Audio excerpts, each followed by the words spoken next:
झाल्यावर पार अर्ज मागे घेण्याची अंतिम तारीख 25 आहे आणि 26 ला चिन्ह वाटप होणार आहे, म्हणजे इतरांना पुढे 6च दिवस राहत आहेत. त्याच्यामुळे मी राज्यात पण किंवा इतर पण राजकीय पक्षाचे सगळेच जण फॉर्म भरायला सुरुवात झाली की सभा सुरू करतील. मी पण माझा प्रोग्राम चॉकआउट करतो की आम्ही पण वेगवेगळ्या भागात कुणी जायचं ते ठरवणार आहे. ते उद्याच मंगळवारी ठरवून ती जबाबदारी त्यांच्यावर देणार आहे. आणि आपल्या इथं साधारण 26 ला अंतिम चित्र झाल्यावर 2 तारखेला मतदान आहे. अशा प्रकारची ती एकंदरीत परिस्थिती, पण मध्ये गॅप मात्र मोठा आहे. अर्थात नगरपालिका नगरपंचायतीमध्ये जरी 20 प्रभाग किंवा 17 प्रभाग असे काही असले तरी मतदारांची संख्या फार काही नसती, तुलनात्मक लोकसभा विधानसभेला असती तशी. आता आपल्याच बारामतीतलं जर बघायचं म्हटलं तर 1 नंबरला मतदारांची संख्या 6,500 आहे, पण 2 नंबरला 3500 आहेत, 3300 आहेत, 3900 असं आहे. म्हणजे सगळ्यांना ते चिन्ह पोचेपर्यंत कुठली अडचण येईल असं मला वाटत नाही बारामतीमध्ये. आणि नगरपंचायत झाल्यानंतर माळेगावमध्ये पण मोठ्या प्रमाणावर कामं करण्याचा प्रयत्न आम्ही महायुतीच्या सरकारच्या माध्यमातून केलेला आहे. ते पत्रकार म्हणून आपण पण जाणता. आणि अजूनही आमची बरीचशी कामं पाईपलाईन मध्ये, अजूनही वेगवेगळ्या प्रकारच्या समस्या, म्हणजे सोलरवर बारामती शहरामध्ये स्ट्रीट लाईटला लागणारी जेवढी वीज लागते ते पण मी आता प्रोजेक्ट हातामध्ये घेतलेला आहे. अशा पद्धतीनं बऱ्याच गोष्टी आम्ही त्या बाबतीमध्ये करतोय. तसंच मला दुसरं एक तुम्हाला सांगायचं होतं, हे झालं येणाऱ्या निवडणुकीच्या बाबतीत. बाकीची पण जबाबदारी जेजुरीची, सासवडची, फुरसुंगी उरळी देवाची किंवा इकडं दौंड, इंदापूर, शिरूर, खेड, म्हणजे राजगुरुनगर, चाकण, आळंदी, तळेगाव, दाभाडे, वडगाव, मावळ, लोणावळा, तिकडं भोर, तिकडं जुन्नर, आता नवीन मनसर झालंय. अशा वेगवेगळ्या निवडणुका होणार आहेत, त्याच्याबद्दल पण आम्ही सगळेजण लक्ष ठेवून, आणि राज्यात पण चाललेले आहेत तिथं पण आम्ही पण लक्ष ठेवून, आमचे मित्रपक्ष पण लक्ष ठेवून आहेत आणि समोरचे विरोधक पण लक्ष ठेवून. ते मला आपल्या सगळ्यांच्या निदर्शनास आणून द्यायचं होतं. दुसरं, मधल्या काळामध्ये काही घटना घडल्या त्याच्याबद्दल स्पष्टपणे मी माझी भूमिका मांडली आणि त्याच्याबद्दल इन्क्वायरी पण सुरू झाली, FIR पण दाखल झाली ज्यांच्या सह्या आहेत त्यांच्यावर, आणि चौकशी पण सुरू केलेली आहे. 1 महिन्याची मुदत मुख्यमंत्री महोदयांनी दिलेली आहे आणि त्यावेळेस सगळं वस्तुस्थिती काय ती जनतेच्या समोर येईल. 1 रुपयाचा व्यवहार न करता नुसते आकडे लिहून कसा कागद होऊ शकतो ते आजपर्यंत मला काही कळलेलं नाहीये. आणि त्याच्यावर मी पण आश्चर्यचकित झालो की असं कसं, ज्या रजिस्टर ऑफिसच्या व्यक्तीनी हे नोंदणी केली त्यांनी कशामुळे ही नोंदणी केली, काय त्याला असं घडलं की त्यांनी चुकीचं काम केलं, अशा सगळ्या गोष्टीचा वस्तुस्थिती आपल्याला महिन्यांनी कळेल. कारण सगळे चांगले अधिकारी मुख्यमंत्री महोदयांनी त्या कमिटीवर नेमलेले आहेत. ते सुरू झाल्यावर पत्रकार मित्रांनो काय होतं, निवडणुका जवळ झाल्या की आमच्यावर आरोप सुरू होतात, कुठनं तरी काहीतरी. मागेही तुम्हाला आठवत असेल की असाच 2009 ला का 8 ला 70,000 कोटीचा आरोप झाला. त्याला 15-16 वर्ष झाली, परंतु त्याच्यातनं काहीही कुणी पुरावे देऊ शकले नाही, काही होऊ शकले नाही. पण बदनामी तर आमची होती. कुणी पण उठायचं, ते असं झालं तसं झालं. अलीकड मीडियामध्ये बोलताना वेगवेगळे प्रवक्ते बोलतात, ते पण त्याच्यामध्ये करतात.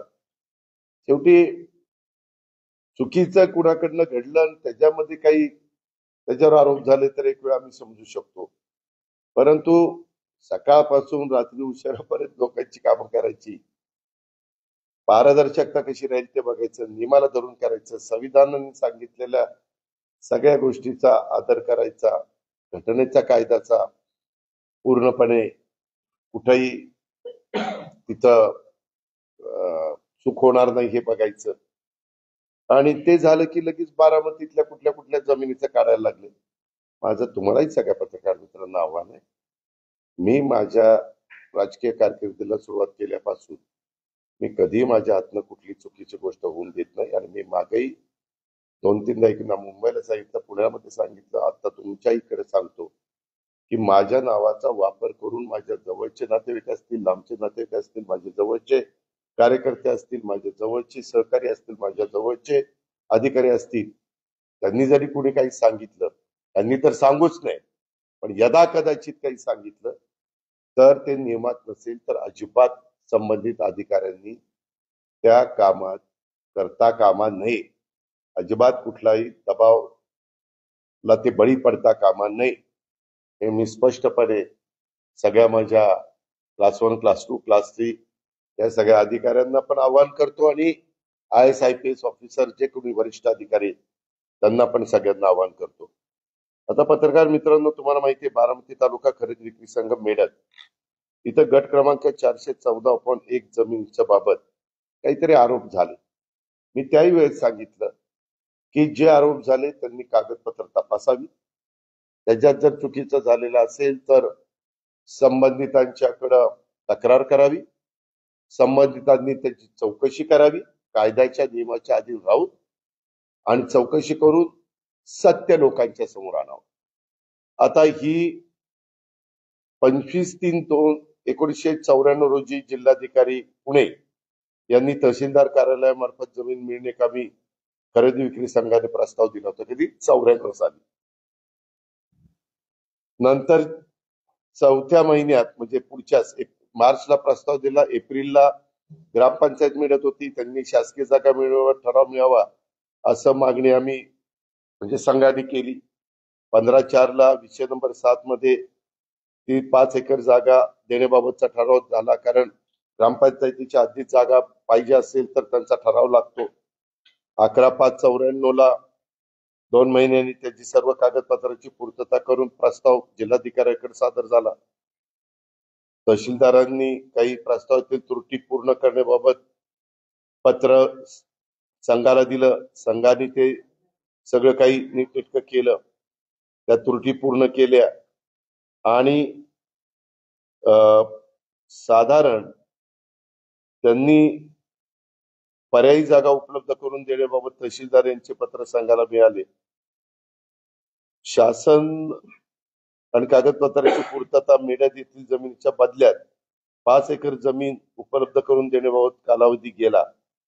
आणि 22ला पुन्हा 2001ला ही मेढक गावातील गायरान जमीन संस्थेच्या व्यवसायासाठी देण्याकरता शिफारस पत्र आलं. आणि तशा पद्धतीनं ही जमीन माझ्या माहितीप्रमाणे त्याची किंमत त्यावेळेस ठरवली 2003ला, बरं का, 1.5 लाख रुपये. तुम्हालाही माहितीये की त्यावेळेस जमिनीचा दर काही एवढे नव्हते तिकडच्या. आणि तिथं तर मला वाटतं कमरे एवढा खड्डा होता, म्हणजे मी नंतर कितीतरी मुरुम टाकून ते सगळं भरून घेतलं, संघाला मदत केली होती मी त्यावेळेस. आणि त्याच्या संदर्भामध्ये मग त्यांनी ताबा पावती 2003ला 5व्या महिन्यात दिली संघाच्या नावाने. म्हणजे मागणी केली 94/3ला, मार्च 3ला, आणि झालं 2003ला, म्हणजे 9 वर्ष त्याला गेली. आणि त्याच्यानंतर मग ते एने, आता एनेच्या बद्दल तर आम्ही निर्णय घेतला, आता एने काढूनच टाकलं. त्या एनेच्या बद्दल एवढ्या तक्रारी यायच्या, आता एने प्रकरणच ठेवलेलं नाही राज्य सरकारने. आता 2020 मध्ये मला असं वाटलं की तिथं आता जरा पंप करावा, कारण बारामती वाढली, एक गोडाऊन करावं, मंगल कार्यालय करावं, असं काय काय काय काय आमचं ठरलंय. तशा पद्धतीनं झाडं लावली, बाकीच्या सगळ्या गोष्टी केल्या, पण त्याचंही काहीतरी काढलं होतं म्हणे. माझी विनंती आहे की जर त्याच्यामध्ये पुरावे असतील, कागदपत्रांचे सगळे दाखले असतील, आणि चुकीचं झालेलं असेल तर जरूर चौकशी झाली पाहिजे. कारण हे कायद्याने नियमानं चाललेलं सरकार आहे आणि यंत्रणेने तशाच पद्धतीचं काम केलं पाहिजे. पण आता बऱ्याच कुठल्या कुठल्या जमिनी काढतात आणि त्यांच्या नातेवाईकांनी असं केलं, यांच्या स्वतः अजित पवारांनी असं केलं. मी कालही चुकीचं कुठलं केलं नाही, आजही केलेलं नाही, उद्याही करणार नाही, एवढंच मला सांगायचं. दादा, राज्यात महायुती एक संघ लढणार आहे का? प्रत्येक ठिकाणी त्याच्याबद्दल मुख्यमंत्री देवेंद्रजी, तसंच एकनाथरावजी, तसंच सुनील तटकरेजी, रवींद्र चव्हाणजी आणि काही एकनाथरावांनी ज्यांना चर्चा करण्याचा अधिकार दिला ते कदाचित उमेश सामंत आणि काही कोणी असतील, त्यांच्या संदर्भातली त्याची चर्चा होईल. आम्ही एक सांगतो की बाबा सगळ्यांनी एकत्रपणे राहून लोकांच्या समोर गेलं पाहिजे. पण मागे आम्ही 15 वर्ष आघाडीमध्ये काम केलं त्यावेळेस जो तो पक्ष जिथं त्याची ताकद असेल तिथं स्वतंत्र लढण्याचा प्रयत्न करत असतो. जिथं स्वतंत्र लढल्यानंतर मताची विभागणी होऊन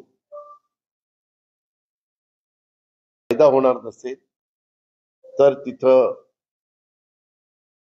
एकत्रपणे आजपर्यंत जे ते लोक गेलेले आहेत, आताही आमचा प्रयत्न चाललेला आहे की मताची विभागणी न होता जसं आमचं एनडीएचं सरकार केंद्रात आलं, राज्यामध्ये युतीचं सरकार आलं, तसं चांगल्या पद्धतीनं विकासाची कामं होण्याच्या दृष्टिकोनातून त्या त्या भागामध्ये जनतेने महायुती सध्या सत्तेवर असल्यामुळं महायुतीला सहकार्य करावं. शेवटी तो जनतेचा अधिकार आहे. बारामतीत भाजपनं तयारी केली आहे लढायची. मी सांगितलं ना, आम्ही आव्हान करतोय, तयारी करायची. प्रत्येक जण आपापला ताकद आजमावण्याचा प्रयत्न करतो. प्रयत्न करणं आपल्या हातात आहे. यश आलं ठीक, नाही यश आलं तर ज्या गोष्टी घडतील त्याला सामोरं जायचं. बारामती बंदी असताना देखील मातृत्वाच्या आजूबाजूला ड्रोनच्या घेतल्या लागतात, त्याचा व्हिडिओ देखील बाहेर आलेला हे तपासाचा भाग आहे. त्याची तक्रार पोलीस खात्याकडे केली पाहिजे. पोलीस खातं याच्यावर कंट्रोल करतं. माहित नाही, मी काही नजर ठेवली नाही. बारामती नगराध्यक्ष पदाचे उमेदवार जय पवार असणार चर्चा, मी पण ती चर्चा ऐकली. मला आज पण बरेच जण म्हणाले, परंतु तसं काही होणार नाही. दादा, खरं तर 10 दिवस राहिलेले अजून कुठलाही निर्णय निर्णय भाजपचा कंट्रोल असं करतोय की कशाला 10 दिवस राहिले?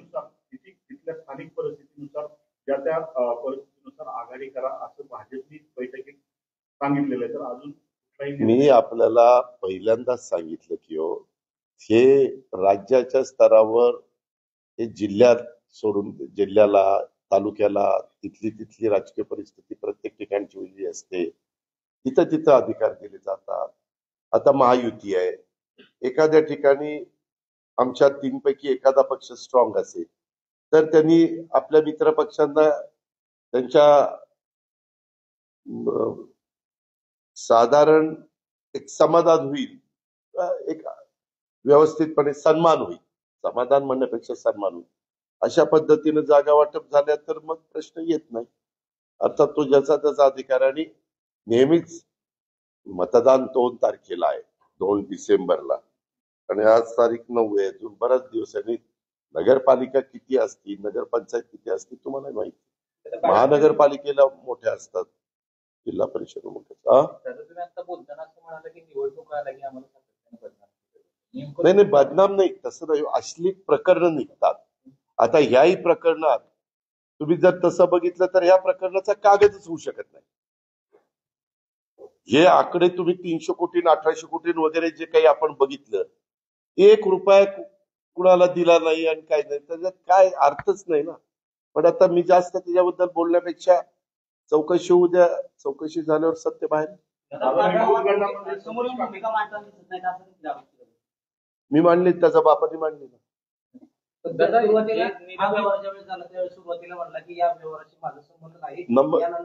एक मिनिट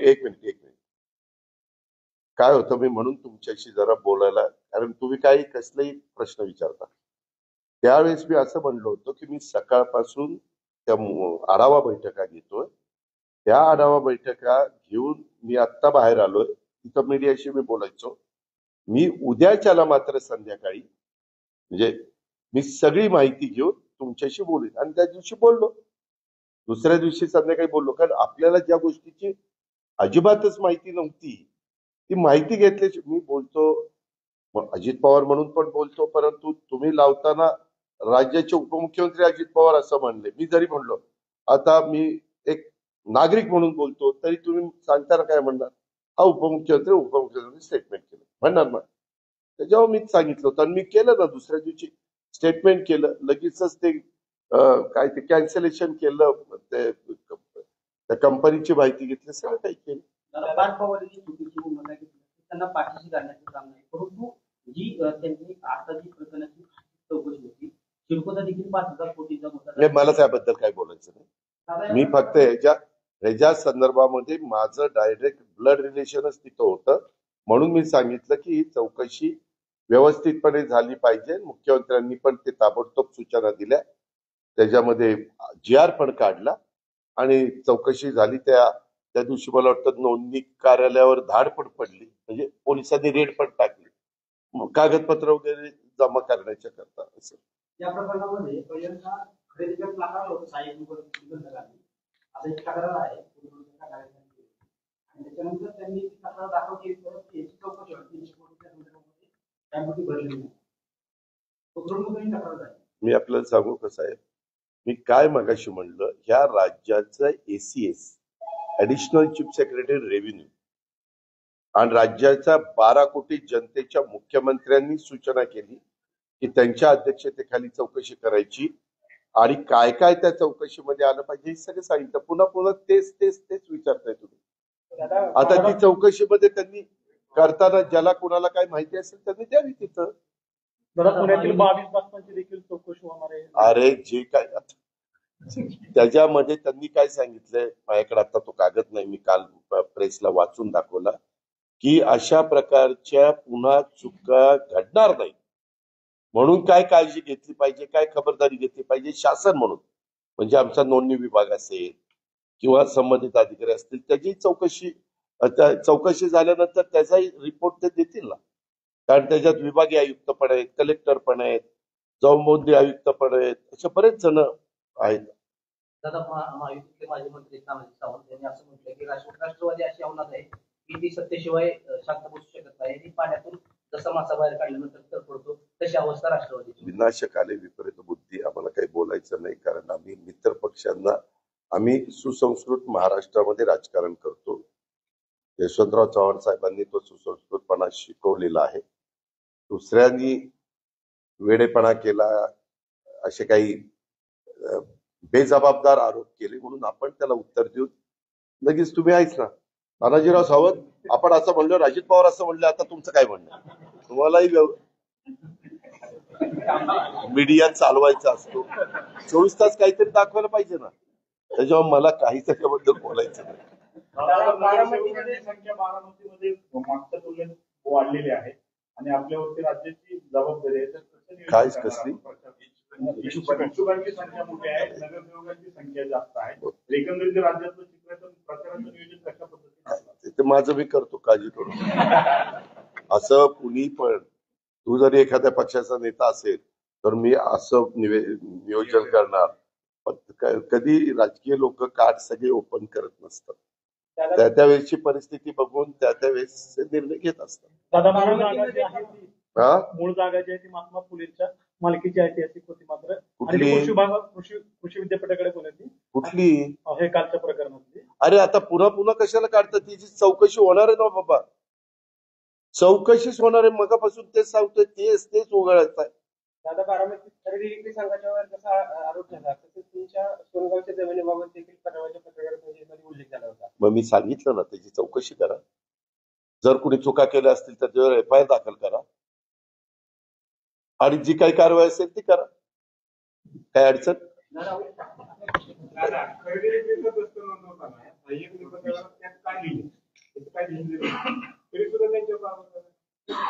मला माहित नाही बाबा, कुठलं विचारतोय तू.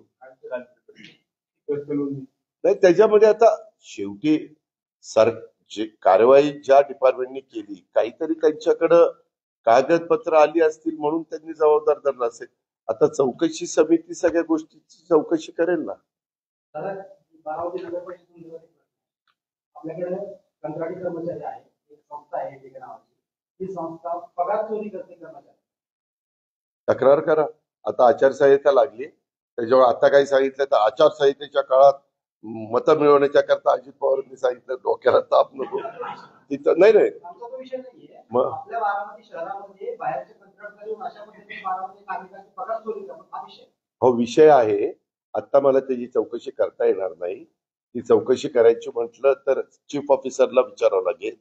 आता आचारसंहिता सुरू झालेली आहे. हे सगळं जानेवारीमध्ये संपल्यानंतर आपण एकदा या, मला भेटा, आपण संबंधित अधिकाऱ्याला बोलू आणि चौकशी करू. एक वर्षापूर्वी मी तुम्हाला हाच प्रश्न केला होता, तेव्हा तुम्ही संबंधित मुख्याधिकाऱ्यांना सांगितलं होतं, त्याच्यावर कोणी काही कारवाई. त्याची बदली झाली, आता नवीन आलाय, आता परत या. नगराध्यक्ष महिला असेल तर अजून मुलाखती घेतलेल्या नाही. मुलाखती घेऊन कोण कोण इच्छुक आहे, नक्की मनापासून कोण इच्छुक आहे, त्यांचं मागचं साधारण कामकाज कसं त्यांनी आतापर्यंत केलंय, काय सामाजिक कामं केली, काय जनमानसामध्ये त्यांना सपोर्ट मिळतो वगैरे वगैरे, या सगळ्या गोष्टी तपासल्या जातील, पाहिल्या जातील, समजून घेतल्या जातील. मग आपण मग मी निर्णय घेईन. नगरपालिकेच्या इलेक्शनात 2 राष्ट्रवादी एकत्र येणार, पवार साहेब गटवर घेणार का? अरे पहिल्या मुलाखती तर घेऊ दे, मुलाखती घेऊन मग ठरवणार ना. आता यावेळेस नवीन चेहऱ्यांना बऱ्यापैकी मुलाखती घेतल्यानंतर त्या मुलाखतीमध्ये म्हणजे प्रश्नाची जाण असणारे उत्तर व्यवस्थितपणे. आज पण काही जण आले, काही प्रश्न विचारले तर काही सांगता आलं नाही त्यांना. काही म्हणजे नाही तुम्ही तिकीट द्या मग निवडून आल्यावर करतो दादा सगळं. काय झाले, काय प्रभागामध्ये नगरसेवक 5-5 वर्ष तोंड दाखवलेले नाही, ते राष्ट्रवादीचे नागरिक पद्धती तेव्हा का कुणीच मन कवडा नसतो. उद्याच्याला अनेक खासदार, आमदार, लोकप्रतिनिधी निवडून जातात. ते पुढं 5 वर्ष चांगलंच काम करतील असं कुणी खात्रीनं सांगू शकतं का? नाही.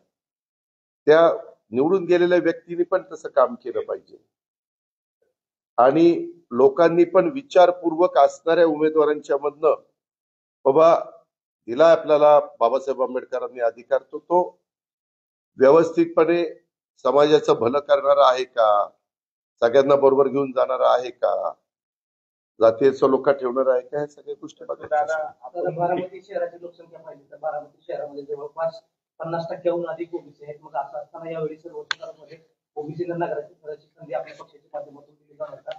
कारण गेल्या काही मी मुलाखती घेतल्याशिवाय मी काही त्याबद्दल सांगणार नाही. पत्रकार मित्रांनो, तुम्हाला माहितीये 2016ला निवडणुका ज्यावेळेस झाल्या त्यावेळेस ती ओबीसीला जागा होती. तरी देखील आम्ही त्या काळात महिला एक आम्हाला ऍक्टिव्ह वाटली, आम्ही दिली. बारामतीकरांनी निवडून दिलं, त्यांनी 5 वर्ष काम केलं. त्याच्यावर आता मला अजून उमेदवारच नक्की कोण कोण आहेत त्याची आज काही भेटले, पण माझी जी कामाची पद्धत आहे, आज गेले 35 वर्ष मी किती निवडणुका केल्या, किती आमदारकीची तिकीट दिले, खासदारकीची तिकीट दिली, मंत्री केले, राज्यमंत्री केले, अनेक जणांना केले ना, केले का नाही केले. मग त्याच्यामध्ये थोडंफार आम्हाला जरा त्याच्यातलं काही गोष्टी माहिती आहेत, त्या मी गुरुवारी हे करून एवढ्या आपल्या महत्वाच्या बारामतीचं प्रतिनिधित्व करत असताना ती व्यक्ती प्रथम नागरिक आहे, म्हणजे उद्याच्याला आपण जी काही निवडून देणार आहे किंवा नगरपंचायत माळेगावला पण तीच गोष्ट आहे, तर त्या पद्धतीने मी करीन. नगराध्यक्षपदासाठी मोठ्या प्रमाणात इच्छुक आहेत, पण कोणते निकष नगराध्यक्षपदासाठी माझ्या मनाला जे योग्य वाटतील ते निकष.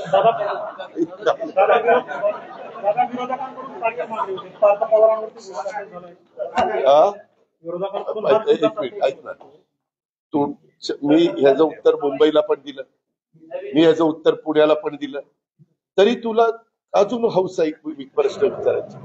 त्यामध्ये चंद्रशेखर बावनकुळे असे म्हणाले की तो कागद करत असताना जे तिथं सह्या केल्या ज्यांनी, जे तिथं आतमध्ये येऊन जबाबदार होते, त्या तिघांच्यावर कारवाई केली FIR मध्ये. काल राधाकृष्ण विखे पाटील यांनी शेतकऱ्यांबाबत एक वक्तव्य केलंय की स्वतःचे शेतकरी स्वतःच्या काढतात आणि कर्जमाफीची वाट पाहतात. खऱ्या अर्थाने शेतकऱ्यांच्या जखमेवर मला शेतकऱ्यांच्या बद्दल आम्हाला आदर आहे. शेतकरी हा बळीराजा आहे, लाखाचा पोशिंदा आहे. त्या संदर्भामध्ये मी नक्की विखे पाटील साहेबांनी, कारण विखे पाटील साहेब पण शेतकरी आहे, मी पण त्यांना अनेक वर्ष आम्ही एकमेकाला ओळखतो, मी त्याच्याबद्दल आज